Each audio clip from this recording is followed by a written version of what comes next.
Mesdames et messieurs, aujourd'hui, pas de recette, mais on va s'attaquer à un savoir-faire qui va faire de vous un grand ou une grande cuisinière. Alors rangez vos petits couteaux à dents et sortez votre plus beau couteau de cuisine.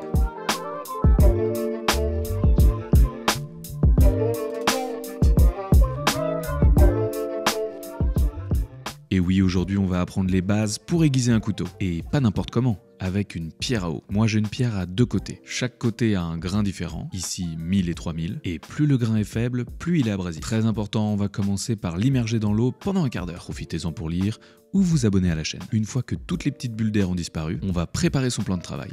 Un joli petit essuie, pas trop joli non plus car on va complètement le défoncer. Et on pose la pierre avec le grain le plus faible vers le haut. Il faut bien penser à arroser la pierre tout au long de la manipulation. Si c'est votre première fois, vous n'êtes pas obligé de prendre votre plus beau couteau, entraînez-vous avec une entrée de gamme. Pour bien comprendre le principe de la pierre aiguisée, vous pouvez marquer l'extrémité de la lame avec un feutre. Comme le but de la manipulation, c'est d'enlever de la matière sur la lame, quand le feutre a totalement disparu, c'est que vous avez bien travaillé. Accrochez-vous, c'est parti. Un des éléments les plus importants, c'est de garder un angle constant. Ici, on part sur environ 20 degrés, soit une demi-phalange. Deuxième élément très important, c'est la position de vos mains pour exercer une pression. Alors, sur la position exacte, il n'y a pas vraiment de règle, il faut que vous soyez le plus à l'aise possible. Moi, par exemple, je suis droitier et c'est donc ma main droite qui saisit le manche. Je mets 3 doigts sur la lame pour exercer une pression et être bien stable. Et c'est parti, on peut commencer à faire des allers-retours. Et surtout, on n'oublie pas de garder une pression constante et un angle régulier. Il y a plusieurs écoles, mais moi j'exerce une pression sur l'aller et sur le retour. C'est 2 fois plus rapide. Je tiens à préciser quelque chose de très important. C'est normal si vous n'y arrivez pas du premier coup. Mais c'est comme tout.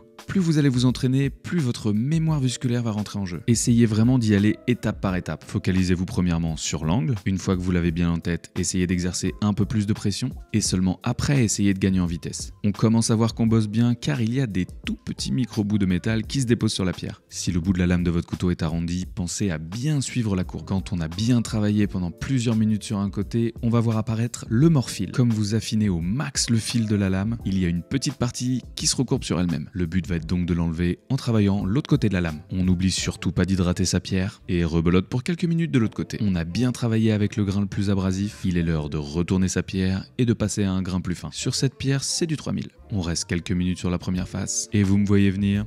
Quelques minutes de l'autre côté. Il faut bien penser à faire chaque millimètre de la lame, c'est important. Pour être sûr de rien oublier, je vous conseille de le faire secteur par secteur. On reste à fond sur le premier tiers, puis le milieu de la lame et on finit par l'extrémité. On va s'arrêter aux 3000 pour aujourd'hui. Sachez qu'on peut aller beaucoup plus haut, mais c'est surtout pour avoir un beau reflet sur sa lame. Il est temps de laver et de bien essuyer son couteau. Pour un rendu encore plus sexy, on va passer la lame quelques minutes sur une bande de cuir. En revanche, pour le cuir, il ne faut tirer la lame que dans un sens. La texture du cuir va permettre d'avoir une finition parfaite. Mais je vous rassure, c'est facultatif. Vous vous dites peut-être que tout cela est bien compliqué, mais je vous assure que si vous avez envie d'aller un peu plus loin dans la cuisine, aiguiser régulièrement son couteau va tout changer pour vous. Et alors, ne bougez surtout pas, je vous montre un objet révolutionnaire. Il va vous permettre d'obtenir quasiment le même résultat que la pierre, avec beaucoup plus de facilité et de sécurité. Disclaimer, ce n'est pas un partenariat, je trouve juste cet objet génial. C'est un tube avec 2 pierres aux extrémités, qui sont d'ailleurs interchangeables, et un bloc aimanté pour maintenir la lame. Pour mon superbe couteau fait par Simon Chef Knife, ce sera parfait pour ne surtout pas l'abîmer. On bloque donc la lame sur l'aimant, cela permet d'avoir toujours le même angle, et on passe le cylindre qui est sur un roulement à billes le long de la lame. Évidemment, on fait l'autre côté, petit passage au cuir,